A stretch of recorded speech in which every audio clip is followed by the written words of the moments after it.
Hello বন্ধুরা, আপনারা সবাই কেমন আছেন? আমি ভালো আছি আল্লাহর রহমতে।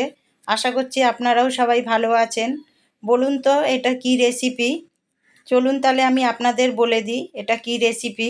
এটা হচ্ছে ছোট চিংড়ির মালাইকারি রেসিপি। এর জন্য আমি এখানে ছোট চিংড়ি নিয়ে নিয়েছি।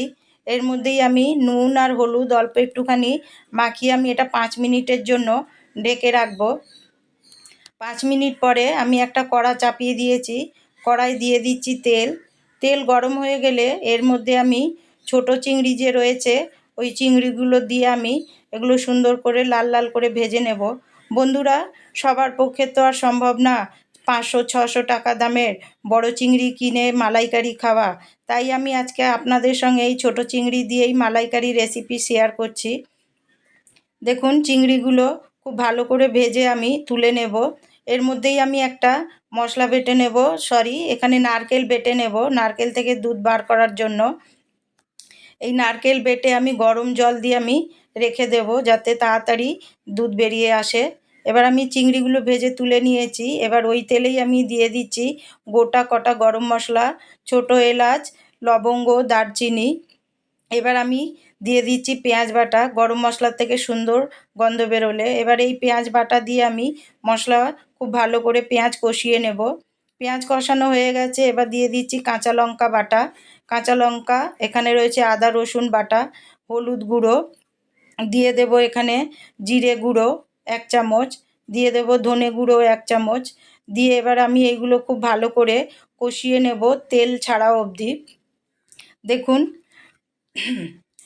এবার আমি এখানে 4 মগজ কাজু আর এখানে কিছুটা দই আমি একসাথে বেটে নেব যতক্ষণ মশলা কষানো হচ্ছে। বাটা হয়ে গেছে, এবার আমি এই বাটা দিয়ে দিচ্ছি কাজু আর 4 মগজের পেস্ট আমি এই মশলার মধ্যে দিয়ে আরও ভালো করে কষিয়ে নেব। দেখুন কষানো হয়ে এসছে, এবার আমি মিক্সারের জার ধুয়ে আমি জল দিয়ে দিলাম। দিয়ে এবার আমি আরও খুব ভালো করে কষিয়ে নেব যতক্ষণ না তেল ছাড়ে। এবার দিয়ে দিচ্ছি অল্প একটুখানি লবণ। চিংড়ি ভাজার সময় লবণ দিয়েছিলাম, কাজেই লবণটা একটু বুঝে দিতে হবে। দেখুন সাইড থেকে তেল ছেড়ে দিয়েছে। এবার নারকেল থেকে যে দুধ বের করে রেখেছিলাম ওই দুধ দিয়ে আরও একটু ভালো করে আমি কষিয়ে নেব। দেখুন কীরকম তেল বেরিয়েছে সাইড থেকে। এবার আমি ভাজা চিংড়ি দিয়ে দিলাম, দিয়ে খুব ভালো করে মিশিয়ে নিয়েছি। এবার আমি যে বাকি দুধ ছিল নারকেলের ওইটা দিয়ে আমি খুব ভালো করে এগুলো একসাথে মিশিয়ে নেব। মেশানো হয়ে গেছে, এবার আমি এটা 5 মিনিটের জন্যই ঢেকে রাখবো। 5 মিনিট হয়ে গেছে, এবার ওপর থেকে দিয়ে দিচ্ছি অল্প একটুখানি চিনি আর দিয়ে দেব 1 চামচ ঘি। ঘি দিলে কি হয় বন্ধুরা, স্বাদ দ্বিগুণ বেড়ে যায়। তৈরি হয়ে গেল আমার আজকের ছোট চিংড়ির মালাইকারি রেসিপি। বন্ধুরা, আমার রেসিপি আপনাদের কেমন লাগে অবশ্যই আমাকে কমেন্ট করে জানাবেন। আর ভালো লাগলে আমার রেসিপিকে লাইক শেয়ার কমেন্ট করতে ভুলবেন না। দেখা হচ্ছে তাহলে পরের ভিডিওতে।